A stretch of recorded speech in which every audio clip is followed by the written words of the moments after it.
আসসালামু আলাইকুম ওয়া রাহমাতুল্লাহি ওয়া বারাকাতুহু। নাহমাদুহু ওয়া নুসাল্লি আলা রাসূলিহিল কারীম, আম্মা বা'দ। সুপ্রিয় দর্শক শ্রোতা, লাইলাতুন নিসফি মিন শাবান আসলে আমরা একটি কথা সবচাইতে বেশি শুনে থাকি এবং বিভিন্ন বই পুস্তক, বিভিন্ন জায়গায় আমরা এটা পড়ে থাকি, পত্রপত্রিকায়ও এই বিষয়টি বড় করে ফলাও করে প্রচার করা হয় যে লাইলাতুন নিসফি মিন শাবান বা শবে বরাত হলো ভাগ্য রজনী, ভাগ্যের রাত। বিভিন্ন কবিরা, সাহিত্যিকরা নানানভাবে মানুষকে এই দিকে উদ্বুদ্ধ করেন এবং বক্তারা, ওয়াইজিনরা নানানভাবে মানুষকে বলে থাকেন, আপনার ভাগ্যকে যদি সুপ্রসন্ন করতে হয়, আপনার ভাগ্যকে যদি আরও বর্ধিত করতে হয়, তাহলে এই রাতে আপনি বেশি বেশি করে ইবাদতবন্দি করেন। আসলে এই রাতের নাম কি ভাগ্য রজনী বা শবে বরাত?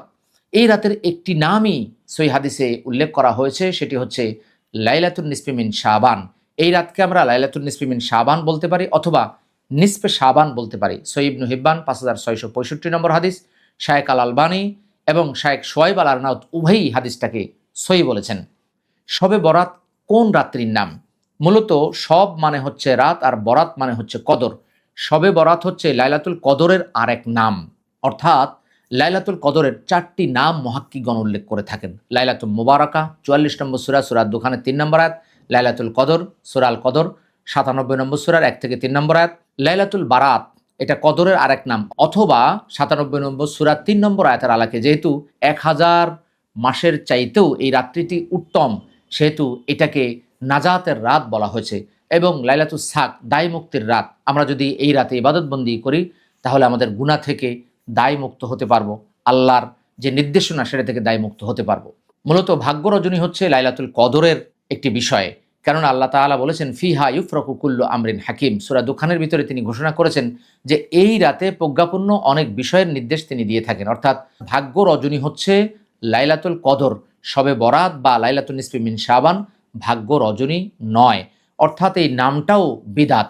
এই নাম আমরা গ্রহণ করব না এবং ভাগ্য সুপ্রসন্ন করার জন্য এই রাতে আমরা ইবাদতবন্দি করব না।